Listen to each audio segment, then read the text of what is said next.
日本有大学的查甫啦啦队的队员，就算出社会了后，因也是继续咧练习啦啦队。因是穿西装、穿西比罗世界去表演，除了伫日本表演，甚至阁去到西班牙、英国的选秀节目顶头演出，看过拢学了。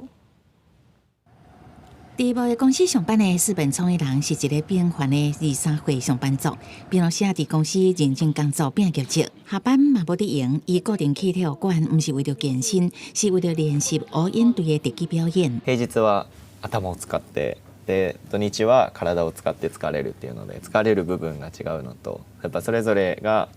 どっちかがうまくいってない時もどっちかがうまくいってたりして心の健康にはなってるので全然疲れが残るとかはないです。这队叫 Chess Remains 男子乌鹰队，2023年成立，虽然才2年的时间，不过这个由早稻田大学乌鹰队校友组成的团队有良好的合作共识，38人各行各业拢有，年纪为22岁至34岁，做伙一再磨练高难度的特技动作，无论是做人体金字塔，还是迄关7公尺的特技，拢会当真流利完成。身躯顶的乌青，也是去钻到，这拢是真侪该挑战的证明。いや最初は怖かったですやっぱり。でもやっぱ慣れていくと、あとは結局やっぱ絶対取ってもらえるっていう安心感はあるので、なので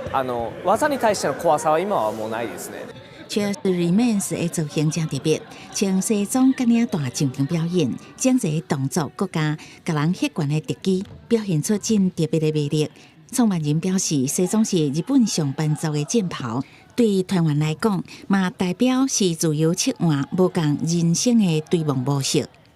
逆にそのスーツを着て、自分たちの好きなことを思いっきりやるパフォーマンスで表現するっていうのが、なんていうんですかね、対比になっていいんじゃないかなっていうので。あえてスーツを選んで演技をしてます。Chess Remains 互人邀请为运动比赛加油热场，嘛到各大活动去表演，因的精彩演出甚至红去海外。2024年参加西班牙达人秀，5月晋级到英国达人秀的准决赛，得到真侪掌声。因的热情也感染观众，证明对家己喜欢的代志认真表现，拢会当定义家己的人生。公司新闻张淑芬编译。